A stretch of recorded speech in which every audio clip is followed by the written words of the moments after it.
এই যে সব জানতে গামছালা তৃণমূল নেতারা সবই নাকি রাজনীতি প্রতিহিংসা। মানে রাজনীতি প্রতিহিংসা বলেছো আর চুরি করে ভাগ করে দিয়েছো। হ্যাঁ, মাস্টারি চাকরি থেকে শুরু করে কি না করেছো, মাটি চুরি, জমি চুরি, গাছ চুরি, মাছ চুরি, সব চুরি করে ভাগ করেছো আর বলছো রাজনীতি প্রতিহিংসা। হ্যাঁ, এখন এখন কি হচ্ছে? হ্যাঁ, এই যে দেবরাজ না যমরাজ, হ্যাঁ তারা ধরে নিয়ে গেছে পুলিশে।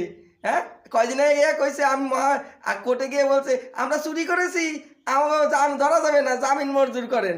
হ্যাঁ, এই যে যুবরাজ কি হচ্ছে তোমার নামে, কি হচ্ছে? হ্যাঁ, সারা থানায় তো কেলেম দেওয়া পড়ছে, তুমি বলে এত সাধু। হ্যাঁ, তুমি যুবরাজ, তুমি এইভাবে চুরি করে তো ভাগ করে দিয়েছো আর তোমার নামে কেলেম পড়েছে আর তুমি জামিন চাইছো কোর্টে গিয়ে। হ্যাঁ, লজ্জা শরম বলতে কিছু নেই। কবে ঢুকবে তুমি যুবরাজ? চুরি করার সময় মনে ছিল না? আর কোর্টে যেয়ে কও হ্যাঁ আমার জামিন মঞ্জুর করুন। হ্যাঁ, ধর্মাবতার।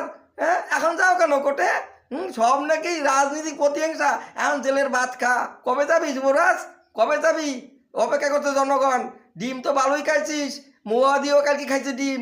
হ্যাঁ, তোরা করছিস চুরি আর যারা চুরি করে নাই তারাও ডিম খাইতেছে। খুব মজা লাগতেছে, খুব মজা। আর করবি চুরি, দেখ কেমন লাগে, দেখ কেমন লাগে।